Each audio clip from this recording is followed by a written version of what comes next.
Olá, meu amigo, minha amiga. Primeiro, queria te parabenizar por poder adquirir essa petição de repactuação de dívidas.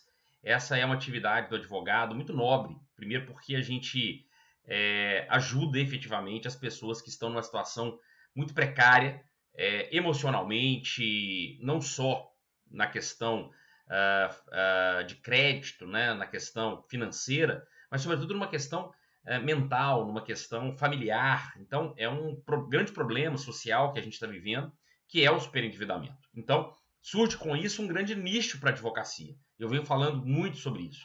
Hoje nós temos 1/5 da população brasileira que está envolvido na temática do superendividamento. É claro que nem todos vão ser absorvidos pela advocacia. Nós temos aí uma grande parte dos superendividados que certamente será alvo da Defensoria Pública, até porque não terão condições eventuais de contratar um advogado.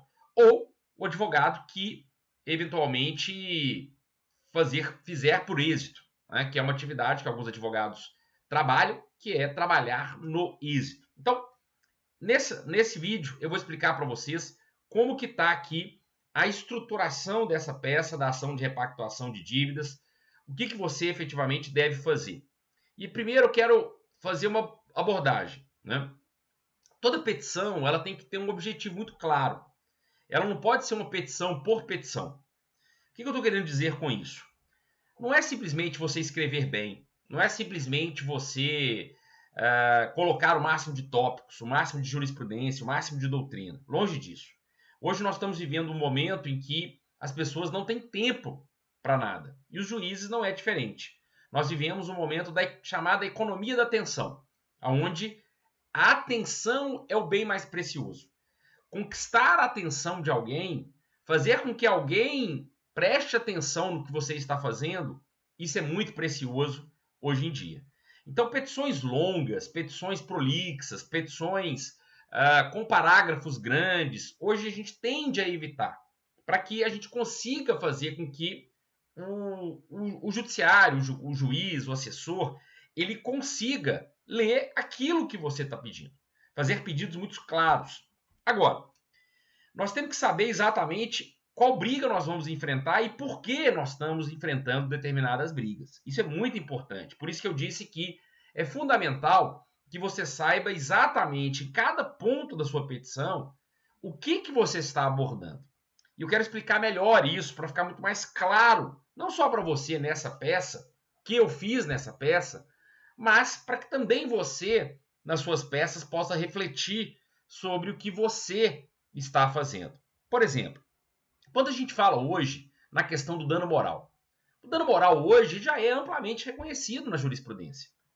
Lá atrás, quando veio a Constituição, que a gente precisava realmente abordar o que era o dano moral, porque ele ainda não estava consolidado na jurisprudência, nós precisávamos fazer um tópico muito forte sobre dano moral. Então, o que era o conceito de dano moral, que ele vinha sendo aplicado na jurisprudência, e que aquele caso seu se enquadrava nos tópicos do dano moral.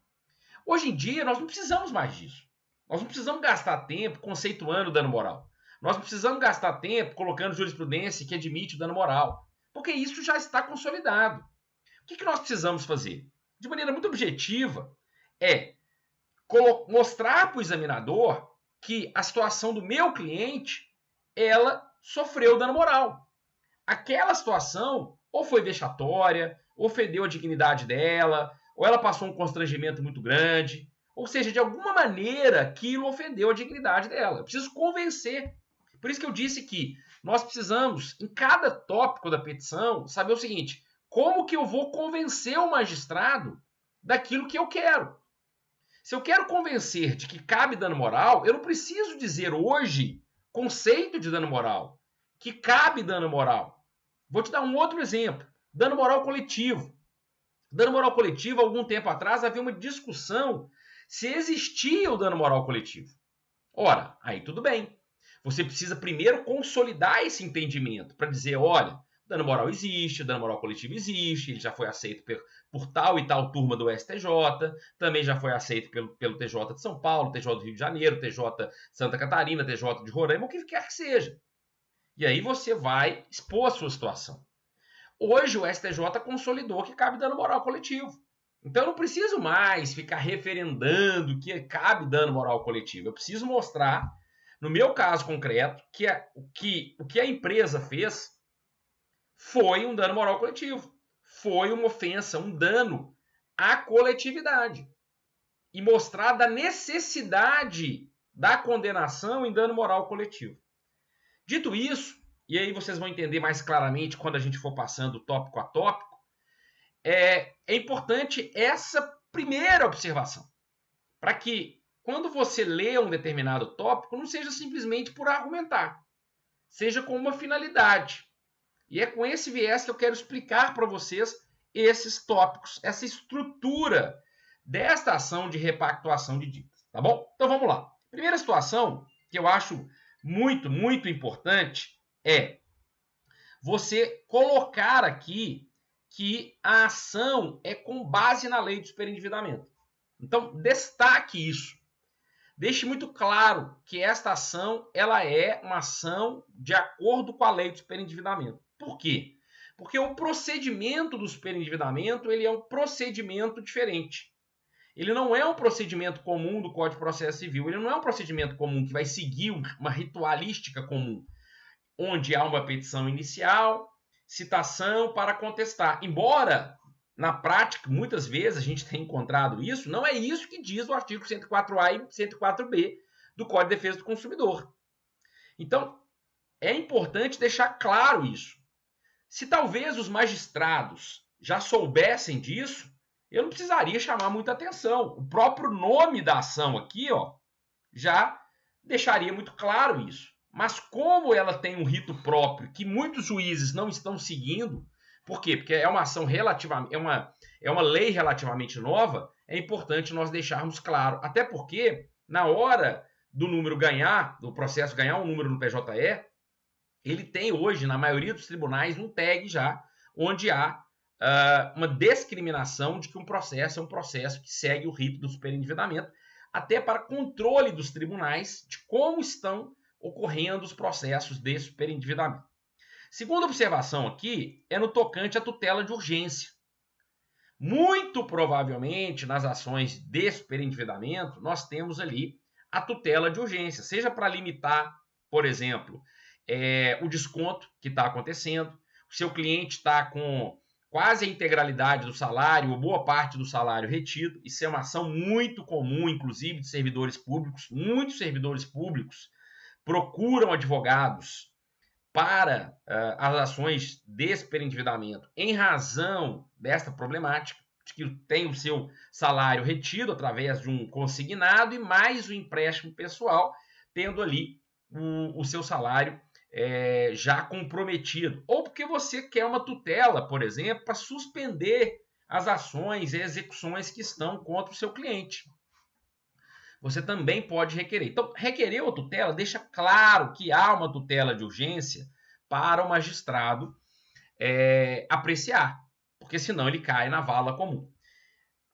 A tutela de urgência, de preferência, nessas ações de superendividamento, eu tenho dito isso para os meus alunos, vai despachar. Vai despachar e eu vou depois falar por quê. Porque não é só a tutela de urgência. Nós temos a questão da gratuidade de justiça, nós temos a questão do mínimo existencial, que é importante muitas vezes você reforçar esses conceitos com o magistrado. Tá legal? Muito bem. Então aqui você vai ter toda a qualificação do seu cliente, né? Ação de repactuação com pedido liminar em face de tais credores. E aí você vai discriminar todos os credores, os endereços, o CEP, né? O CNPJ, normalmente instituições financeiras, mas não impede de ter aqui uma escola, por exemplo, não impede de ter uma padaria, ou seja, todas as relações de consumo que são dívidas são passíveis de serem aqui, tirando aquelas hipóteses do parágrafo 1º do artigo 104A, né, financiamento imobiliário, crédito rural e crédito com garantia real, tirando estas hipóteses, e presumindo-se que o seu cliente esteja de boa fé, obviamente, porque o de má fé ele não vai sofrer o tratamento, você vai discriminar esses credores aqui. Muito bem. Primeira observação aqui. da necessidade da concessão de gratuidade de justiça e da comprovação do estado de superendividamento. Talvez num processo comum, num processo de gratuidade de justiça, você não tenha que gastar maiores argumentações. Basta você fazer o pedido, seu cliente fazer lá o documento de que realmente não pode se comprometer com as custas, né, em detrimento da saúde, em detrimento da manutenção da família dele, né? O CPC diz que há uma presunção, embora hoje a jurisprudência já está começando a olhar com mais cuidado, tá muitas vezes pedindo para comprovar, mas no caso do superendividamento você já vai ter que comprovar mesmo essa situação aqui do seu cliente até para a aferição do mínimo existencial. Aqui eu fiz um tópico, só para vocês entenderem, um pouco mais elaborado, tá? Embora não seja nada demais, a gente não pode gastar 2, 3, 4 folhas com isso, para dizer que a parte declara que não tem condições de manter, né, de custear o processo, e para isso, você vai juntar em anexo o relatório econômico social. Então, junto com esta petição, você vai receber também um relatório econômico social, que é fundamental, porque esse relatório econômico social é que vai servir de base para você demonstrar para o juiz de que ele não tem condições de custear o processo.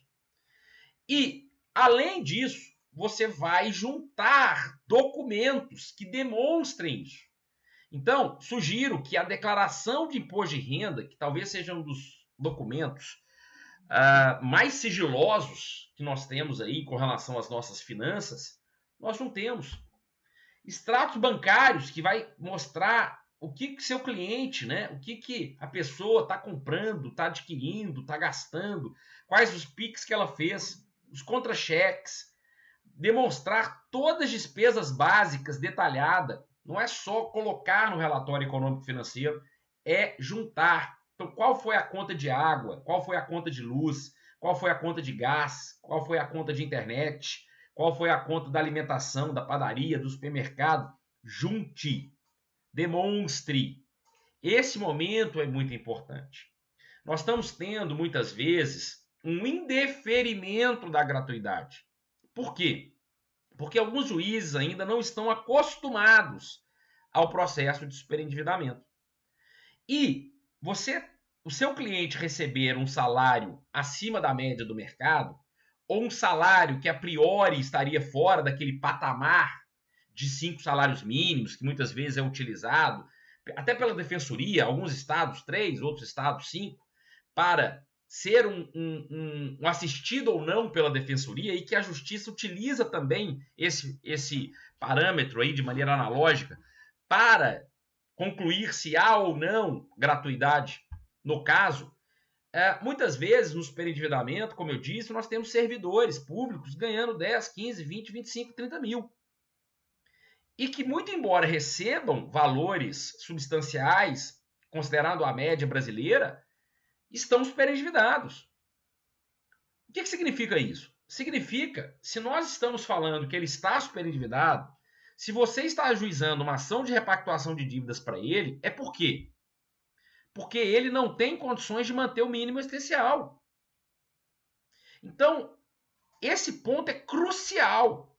Embora pareça óbvio, na prática não está acontecendo isso. Por isso que nós estamos aqui com um cuidado maior na hora de escrever esse tópico da gratuidade. Então não é só um parágrafo dizer que declara que não possui qualquer condições, né? Aquela declaração tradicional de arcar com as custas e honorários, né? Sem prejuízo do sustento da sua família. Não é só isso. Você vai anexar o relatório econômico financeiro, você vai juntar toda a documentação, você vai mostrar que, principalmente se ele receber um valor considerável que, embora ele receba, ele está superendividado porque ele não tem reserva suficiente para manter a sua família, porque senão não faria sentido ele ajuizar uma ação de repactuação. Então, isso você tem que demonstrar. Convencer o magistrado. Então você tem que ter um objetivo aqui. E esse objetivo você tem que ter considerado o quê? O que está acontecendo na prática. Então, eu que pesquiso todas as semanas o entendimento dos tribunais, eu tenho dito e posso asseverar para vocês. A jurisprudência está resistente, mesmo no superendividamento, em conceder a gratuidade da justiça. E quando não concede, já gera um empecilho para o seu cliente, porque ele vai precisar ali arcar com as custas já iniciais. E muitas vezes, no superendividamento, o valor da causa é elevado. Se a gente considerar que é o valor das dívidas, o valor dos contratos, você vai ter um pagamento de custas elevado. E fora que seu cliente vai ficar com medo, por exemplo, de tomar uma sucumbência, ter que pagar honorários. Então, esse primeiro ponto já é a primeira guerra que a gente vai precisar enfrentar aqui no superendividamento. Qual é a estratégia? Estratégia não é a mera declaração, é a juntada do relatório, é a juntada da documentação, é demonstrar, principalmente, de que se ele recebe um salário acima da média, mesmo assim, ele não tem condições de pagar. Tá? Então, esse é um ponto crucial que a gente não não deixar que o magistrado se leve, né? Porque ele recebe 15 mil, então ele tem condições de pagar.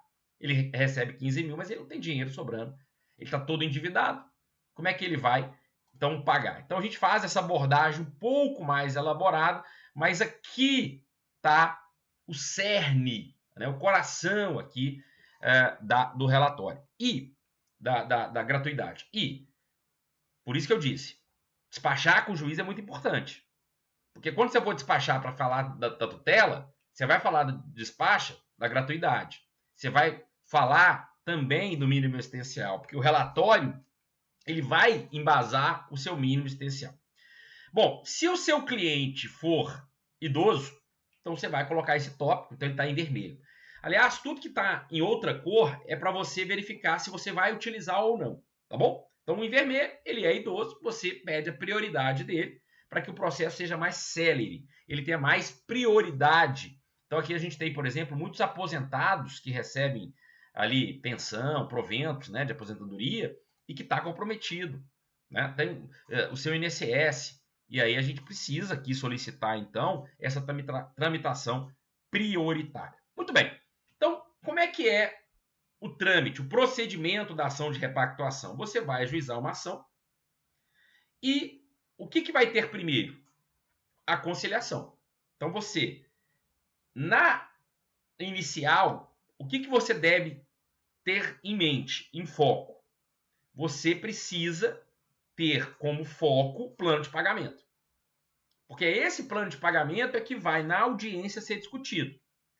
Então, aqui, você vai dizer, né? Cuidado aqui, por isso eu coloquei aqui uma observação, para ver se é consignado, se é outros empréstimos, ou se é só consignado. Você vai ver que a petição, aonde ela precisa ser alterada, tá? Então, eu coloquei aqui, ó, verificar aqui, não está aparecendo para vocês, né? Mas está aqui, ó.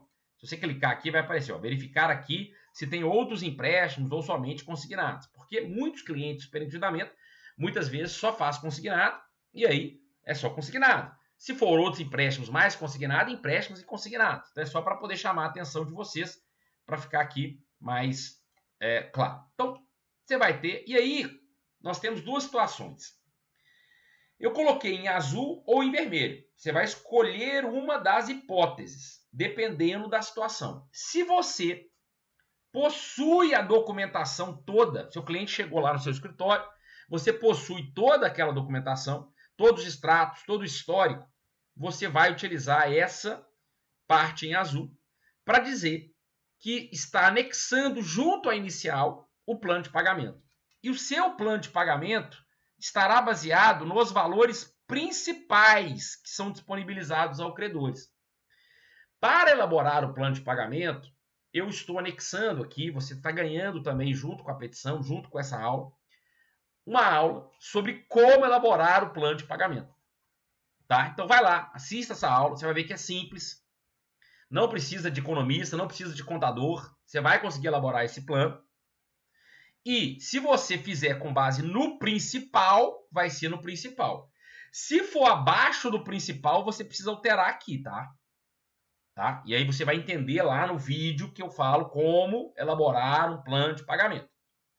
Se você partir do principal da dívida, que eu recomendo, tá? Você coloca aqui. Mas às vezes seu cliente não pode pagar o abaixo do não pode pagar o principal. Vai ter que ser abaixo do principal. E aí você vai precisar justificar aqui, colocar que é abaixo do principal. Mas aqui é o seguinte, então o azul é porque você já tem os dados para elaborar o plano de pagamento. E aí você vai juntar o plano de pagamento. Se você não tiver esses dados, não tiver o histórico, não tiver os contratos, não tiver os demonstrativos, você vai colocar em vermelho. Veja que eu coloquei aqui, ó, atenção, colocar ou os parágrafos de azul, se já possuir a documentação, ou os parágrafos vermelhos, se não possuir. Então, se você não possui, o que você vai fazer? O requerimento incidental na própria petição. Então, você vai requerer ao juiz que informar que seu cliente não tem os contratos, não tem os históricos. Então, veja, não é só contrato. Você precisa saber quanto que o seu cliente já pagou desses contratos, inclusive contratos anteriores, porque muitas vezes a gente tem ali o espiral do crédito, né? O cliente fez um contrato muito lá atrás, depois ele faz um outro contrato para pagar esse e dá uma sobrinha desse. Aí ele vai pagando, o banco oferece um outro contrato para quitar esse e depois sobra esse. E vai indo. Ou seja, não são contratos aleatórios, não são 7, 8 contratos. Né? São 7, 8 contratos, mas não são contratos autônomos, né? São contratos vinculativos, ele vai vinculando um ao outro. Então é importante você ter um histórico desses todos para que você saiba quanto que seu cliente já pagou. E aí, quando você assistir o vídeo de como fazer um plano de pagamento, você vai entender o que eu estou querendo dizer.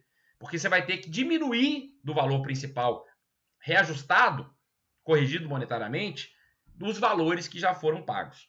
Tá bom? Então você vai, não tem contrato, pede incidentalmente para que apresente todos os instrumentos contratuais das dívidas, memória de cálculo com a evolução atualizada da dívida, com a informação de todos os valores pagos e quantidade de parcelas pagas nas negociações. Para quê? Para que aí sim, incidentalmente, o magistrado ou cite, ou intime, vai depender, né, se já citou ou se não, né, se não citou, vai citar, se já citou, vai intimar, para que eles apresentem essa documentação e você elabore o plano de pagamento antes da audiência. Aqui a ideia é, não vá para a audiência sem o plano de pagamento, não vai servir de nada, não vai ter efetividade. Então, por isso que eu disse, tem os documentos, já mostra o plano de pagamento. E aí é muito bom, porque você faz uma petição inicial, né, redondinha, com todo o relatório econômico-social, toda a documentação do seu cliente, e anexa o plano de pagamento dizendo o quanto ele pode pagar para cada credor. Não tem a documentação, faz o pedido incidental. Por que é importante justificar esse pedido incidental aqui? Por isso eu coloquei aqui, ó, nos moldes da jurisprudência, e aí eu coloquei, né, 3 jurisprudências aqui em nota de rodapé. Porque a jurisprudência, muitas vezes, tem divergido aqui sobre isso. Tem, a meu ver, de maneira muito errônea, solicitado que o consumidor tenha que ajuizar uma ação de exibição de documentos anteriormente, que é uma cautelar de exibição de documentos. Que nos moldes do STJ tem que ter o requerimento ao banco, você tem que descrever quais documentos você quer, você precisa pagar, o que é completamente contraditório com o próprio processo de endividamento. Então, eu entendo que esse tema do STJ, que exige a exibição de documentos, ela não é aplicável aqui ao superendividamento. E boa parte da jurisprudência tem sido sensível, conforme esses julgados aí, para deixar que o consumidor, no próprio processo, no próprio ação de repactuação, então solicite incidentalmente, né, dentro da ação, toda essa documentação. Então você vai utilizar um argumento ou outro argumento. Bom, e aí a gente entra na questão do mínimo existencial, que é um requisito do superendividamento. E aqui também a gente precisa ter um cuidado. Em tese, aqui a gente não precisaria gastar muito argumento. Por quê? Porque se já estivesse consolidado que o mínimo existencial é aferível caso a caso, como é em todos os lugares do mundo, o que você teria que demonstrar? Que no caso do seu cliente, o mínimo existencial dele está sendo afetado. Porque ele gasta tal, e a renda dele é X e Y. Então ele não consegue viver com a sobra que está acontecendo. Ponto final, é isso. Como é feito no mundo inteiro. Mas não. No Brasil nós tivemos aqui essa discussão e o decreto 11.150 de 22, que tentou, e até hoje existe, a limitação do mínimo em R$600. Ora, a aplicação do decreto, o que acontece? Se nós aplicarmos a ferro e fogo o decreto, ele inviabiliza o superendividamento. Então, nós precisamos aqui gastar um pouquinho de argumento.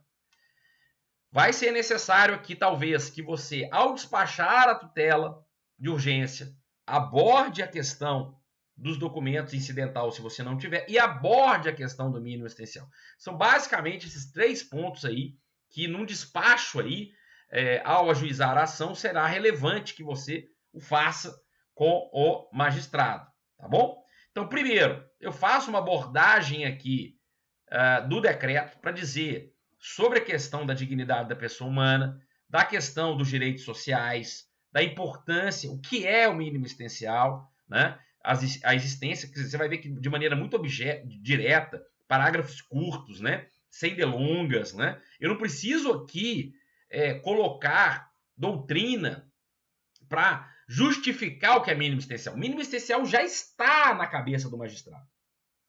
A minha guerra aqui é o quê? É mostrar para ele que, pelo amor de Deus, ele não pode aplicar R$600 para mínimo existencial. Porque ninguém sobrevive com R$600. E que se eu aplicar, eu estou inviabilizando. Então, o magistrado ele tem o dever de analisar a constitucionalidade das normas.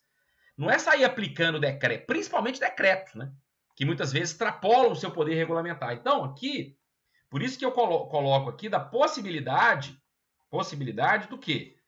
Do controle difuso, da inconstitucionalidade desse decreto, porque ele afronta a dignidade quando ele estabelece, ao contrário de tudo que já foi escrito na doutrina brasileira e de todos os parâmetros mundiais, que um valor uniforme e um valor insignificativo. Um valor de 1/3 praticamente do salário mínimo. Né? Um pouco mais de 1/3. Se um salário mínimo no Brasil já é insuficiente, como é que nós vamos viver com 1/3 do salário mínimo? Né? Então é um contrassenso. Então isso fere a dignidade e, portanto, a sua inconstitucionalidade. Alguns magistrados, por isso que eu vou utilizar aqui, ó, no final, o afastamento aqui, tá vendo? Por quê? Porque alguns magistrados evitam, nesse momento, se falar em inconstitucionalidade, fazer o controle difuso, mas eles afastam o decreto. Ou eles partem só do decreto como um parâmetro mínimo e analisam caso a caso, que é isso que você quer que o juiz faça no seu processo.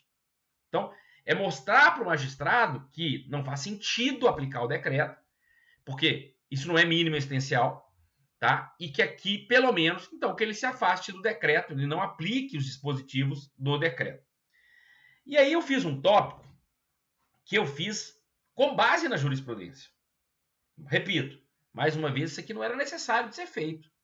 Mas como a jurisprudência tem me sinalizado num aspecto, eu preciso contrapor. Por que tem esse tópico aqui abaixo do mínimo existencial? Porque alguns magistrados mais legalistas, mais legalistas mesmo, mais procedimentais, eles têm dito o seguinte, que o decreto ele tem presunção de constitucionalidade, uma vez que o STF ainda não julgou as ADPFs, né? As ADINs, sobre a inconstitucionalidade do mínimo existencial. Então, enquanto o STF não se manifestar, teria presunção de constitucionalidade e, por ter presunção, ele é aplicável. E esse tópico, eu acabo discorrendo sobre ele, né, para mostrar aqui, e eu que participei desta lei e estive nesse dia exato que a FEBRABAN exige a regulamentação do mínimo existencial, é mostrar para o magistrado que, caso ele aplique o decreto, que ele aplique o decreto para a concessão do crédito. Aqui faz uma diferença absurda. Por quê? Porque o mínimo existencial ele tem algumas funções. Uma das funções é analisar a capacidade de pagamento do consumidor.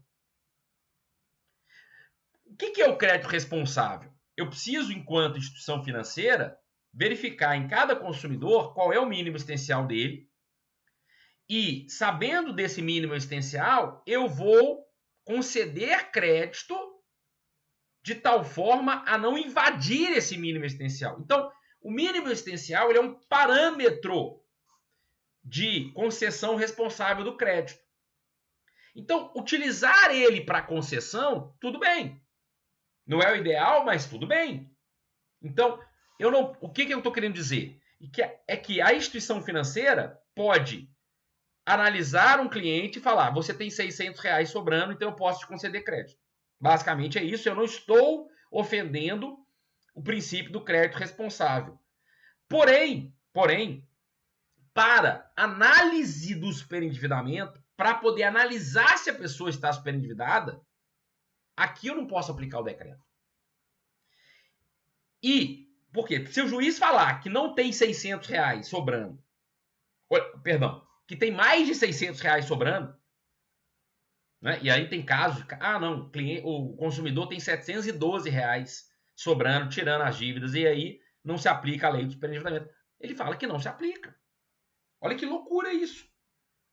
Então, o argumento é não aplicação, controle difuso, mas se o entendimento do magistrado, né? Por isso que eu coloco aqui, ó, caso Vossa Excelência entenda que o referido decreto tem presunção de constitucionalidade, porque é uma linha que alguns juízes têm seguido, que pelo menos se aplique para a concessão do crédito e não para a aferição de quem é o superendividamento. E aí eu junto o enunciado do FONAMEC, que é o órgão, né, o fórum que vai discutir mediação e conciliação. Então, o que o enunciado 40 do FONAMEC, muitos magistrados não sabem disso, vai dizer?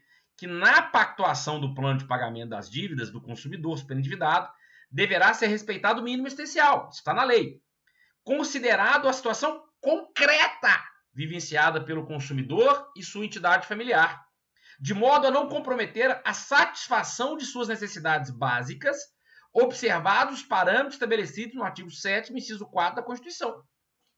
Então, reforço o entendimento aí com o FONAMEC, o enunciado 40, para que ele não aplique o entendimento de que o mínimo existencial seja de R$600 para análise de quem está superendividado ou não. Então, é uma saída para o magistrado que entende pela constitucionalidade do decreto. Por isso que eu coloco. E eu cito um caso real que aconteceu aqui no Espírito Santo, que é um caso emblemático, que todo curso que eu dou para magistrado, eu mostro esse... Aliás, todo curso que eu falo sobre superendividamento, eu mostro esse caso, e ele é impactante. Então, se você for despachar com o magistrado, dê esse exemplo para mostrar como ele é interessante. Porque, veja, nesse caso aqui, se você pegar em verde, é o valor que ele recebe mensalmente. Qual é o valor? 1.320. Qual é o valor do descontado dele? 1.581. Então, não precisa ser nenhum gênio em matemática para perceber que ele recebe quanto por mês? Zero. Ele está em débito por mês. Tanto que eu coloco aqui, ó, ela não dispõe de nenhum recurso para pagar o restante e nem para sobreviver. Nós não estamos falando de dinheiro para nada. E aí eu digo para vocês, esse caso aqui, aplicando o decreto friamente, que é o que aconteceu, considerou que ela não estava superendividada. Olha que loucura que nós chegamos, que ponto que nós chegamos, quando a gente aplica cegamente algo. Olha a repercussão disso. Por que isso aconteceu? Porque o decreto, além de estabelecer R$600, ele vai incluir lá no artigo 4º um monte de dívidas que não estão ou que não fazem parte da aferição do mínimo existencial. como se essas dívidas fossem fictícias. E uma delas são as ações de consignado. Então, se você somar aqui as ações de consignado aqui, ó, é como se elas não existissem. E somadas as ações consignadas, dá mais de R$600. Então, de maneira fictícia, é como se ela tivesse R$600 livres para poder viver. Mas não tem. Olha que loucura isso. Então, quando as pessoas se deparam com esse exemplo, as pessoas falam, não é possível. Né? Não é possível. Então, por isso que o que seria um absurdo, né? O que seria um absurdo. Então, esse é um grande caso aqui, para na hora que despachar, você fala, excelência, inclusive, olha só que situação curiosa aconteceu na prática aqui, e tal, professor, você pode até me citar, se quiser, o professor Leonardo, que traz no curso dele aqui, eu coloquei, etc. Aliás, está no meu livro. Esse caso aqui está no meu livro de superendividamento, para não dizer, que é só, ouviu falar, né? Não sei se eu vou achar com rapidez aqui, mas quando eu abordo o mínimo existencial no meu livro, eu vou exatamente colocar aqui, ó. Vou colocar exatamente esse quadro. Aqui, ó. Opa, não. Aqui. Isso. Tá? Vou colocar exatamente esse quadro aqui, a segunda edição que saiu agora. Então tá aqui embasado. Falando, tá no livro do professor Leonardo aqui, ó. Inclusive, eu coloquei para mostrar o que é absurdo quando a gente aplica cegamente um decreto sem pensar no que a gente está fazendo. E às vezes é isso que eu tenho visto de alguns magistrados, por isso que a gente precisa às vezes gastar um pouco de energia em alguns fundamentos aí. Bom, e aí na tutela de urgência, eu falo da probabilidade do direito e da perigo de demora, ou seja, dos requisitos do artigo 300, de acordo ali com relação ao financiamento, de acordo com a dívida, né? Então, só para justificar os dois requisitos da tutela. E aqui eu coloco duas jurisprudências, né? Mas por que você colocou jurisprudência aqui? E o ideal é que você encontre do seu tribunal, tá? Se você encontrar do seu tribunal, melhor. Porque existe uma divergência aqui se a tutela pode ser deferida de imediato ou ela tem que esperar a audiência de conciliação. E eu defendo no meu livro, nos meus cursos, e já há jurisprudência dizendo que pode ser deferida de imediato se presentes os requisitos. Mas há muito entendimento, vou dizer até que é majoritário, no sentido de que não. De que mesmo tendo os requisitos, é preciso esperar a audiência conciliatória. O que é um contrassenso, porque às vezes essa audiência demora 4, 5 meses. E a urgência não pode esperar. E aí tem que esperar só por um requisito que os magistrados... E, na verdade, você percebe que não é um entendimento consolidado. Foi um entendimento que se deu lá atrás e que há um efeito manada seguindo esse entendimento. Né? Tanto é que só se justifica, a jurisprudência tem entendido de que não cabe a tutela antes. Então aqui a briga é mostrar que pode, que deve, por uma questão de efetividade do processo. Isso é uma ação. Se é uma ação, não há que se falar nesse caso aqui em pré-processual. Nós estamos no processo. O que alguns magistrados estão confundindo é que aqui nós estaríamos no momento pré-processual, e não é. Eu estou ajuizando uma ação processual, ganhou um número de PJE processual, o juiz está analisando gratuidade e justiça, que é dentro de um processo. Ora, então nós não estamos na seara pré-processual. Se estivesse numa seara pré-processual, o número do PJE é diferente, é pré-processual. Né? O tag lá que ele recebe é diferente. Não há que se discutir em gratuidade e justiça, porque são gratuitos os procedimentos pré-processuais. Então, veja que há um argumento que não, né, condiz.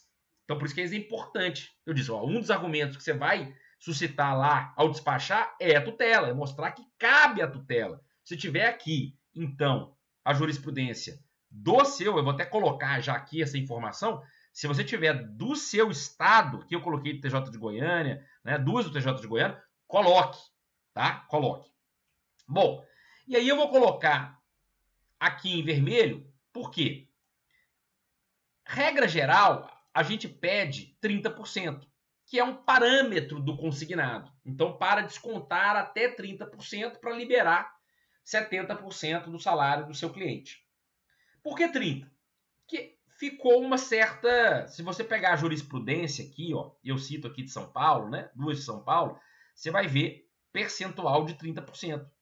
Que é um percentual que foi definido lá atrás na lei do consignado. É claro que hoje a gente tem a lei de consignado para um monte de estado e município diferentemente. Nós temos municípios que vão estabelecer consignados de 40%, estados que vão estabelecer consignados de 35%. A própria lei de consignado, né, a tradicional, ela já subiu de 30%, 35%, foi para 40%, foi para 45%.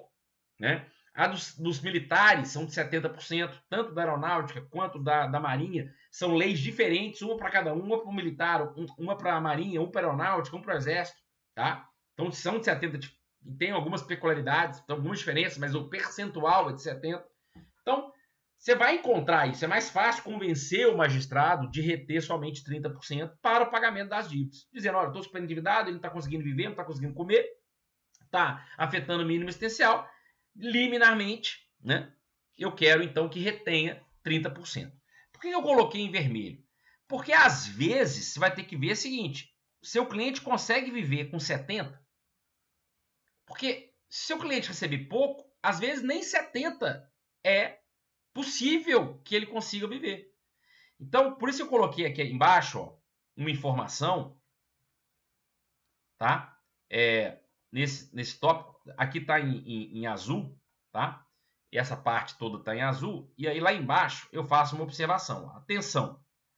Usar a parte em vermelho se tiver condições de sobreviver com 70%. Porque às vezes seu cliente ele está numa situação tão degradante, passando uma situação tão difícil, né? Um familiar enfermo, pagando ali um remédio caro, que ele não pode disponibilizar nada. E ele está sendo cobrado, está recebendo ligação. Então, o que você vai pedir? Para suspender aqui, tá? E aí você pede a parte em azul. E eu tenho aqui, ó, requer a concessão da tutela de urgência para que haja suspensão imediata até que se defina o plano de pagamento. Então, aqui é um alívio para o seu cliente respirar, tá? Pode pedir os dois? Pode. Você pode pedir a limitação de 30% para ser depositado lá em juízo, por exemplo, e para ser a suspensão dos pagamentos, a suspensão da cobrança, para que você não sofra cobrança, respeite ali a universidade de credores, até ser definido um plano de pagamento na audiência. Tá? Então, veja, você pode usar um dos dois, ou usar os dois nesse aspecto aqui, tá? Aí você pede a limitação, demonstra boa fé que você tem alguma parte para pagar, mas que também você não quer, por exemplo, sofrer uma penhora, sofrer né, uma execução, por exemplo. Então, até definir o plano de pagamento, até a audiência onde vai ser discutido o plano de pagamento, você quer a suspensão dessas ações e destas execuções. Tá legal? E aqui nos pedidos, chegando na parte final, você vai pedir assistência judiciária gratuita. Aqui, em vermelho, é se você não tiver os documentos. Então, se não tiver, o que você vai pedir? A exibição dos contratos para elaboração do plano de pagamento. Se você já tiver os contratos, você vai à parte de azul. Tá bom? Então, mais uma vez, eu coloco o quadrinho aqui. Se não tiver os documentos e todas as informações, usar os pedidos da letra C e D, em vermelho. Se tiver os documentos e apresentar o plano de pagamento já inicial, utilizar o texto em azul, que é esse texto aqui. Então, tá? Cuidado para não ficar repetitivo. Sempre que tiver azul ou vermelho, você vai ter que eliminar um dos dois, com exceção do lado da liminar, que você pode utilizar os dois fazendo adaptações. Só para vocês lembrarem, senão vai ficar estranho o pedido. Tá? Ou utilize o vermelho aqui, ou utilize o azul. E aqui eu coloco, que eu acho importantíssimo, para que o magistrado, ao intimar para a audiência de conciliação, ele informe que o não comparecimento, com poderes especiais ou não comparecimento, vai ocasionar as sanções do parágrafo 2º. Aqui, muitas vezes, nem é para a parte em si. É para você mostrar para o juiz que existe essa sanção. Alguns juízes desconhecem isso aqui. Então, quando você coloca isso no pedido, você está, às vezes, propiciando que o juiz, no primeiro momento, fala: opa, existe uma sanção aqui se o cara não comparecer. Interessante. Porque é uma sanção que não existe na regra geral do CPC.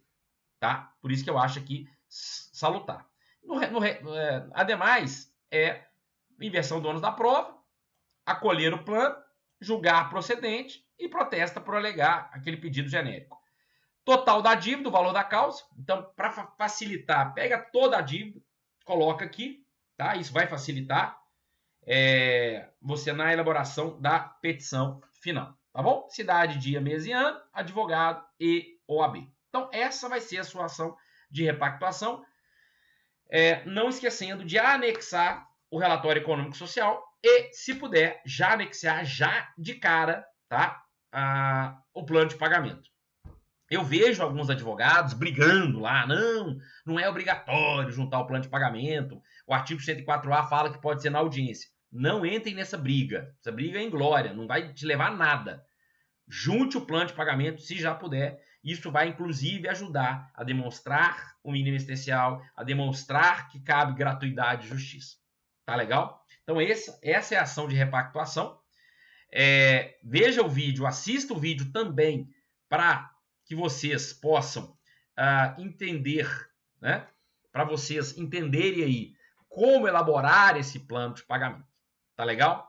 E boa sorte.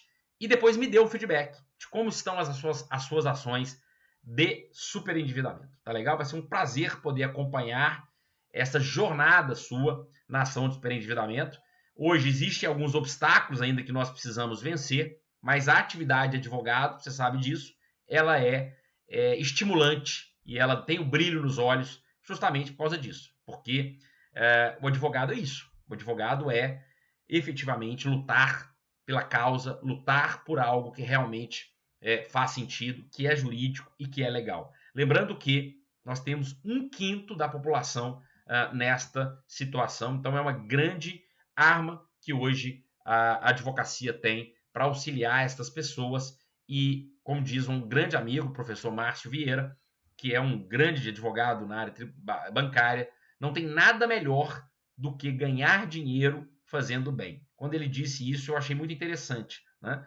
Porque nós precisamos ser bem remunerados pelo nosso trabalho. Afinal, nós estamos nos capacitando, nós estamos trabalhando. Vocês adquiriram agora essa peça, de que estão assistindo essa aula aqui, vão assistir a aula de como elaborar o plano de pagamento. Existe uma estratégia nova aí, que não é um procedimento comum que vocês estão acostumados a usar no procedimento. Então, tem que ser muito bem remunerado para isso mesmo. E ainda fazer o bem, que é ajudar essas pessoas, eu acho que não tem satisfação melhor do que isso. Tá legal? Um grande abraço, fiquem com Deus e boa sorte aí nas empreitadas, nas ações de superendividamento.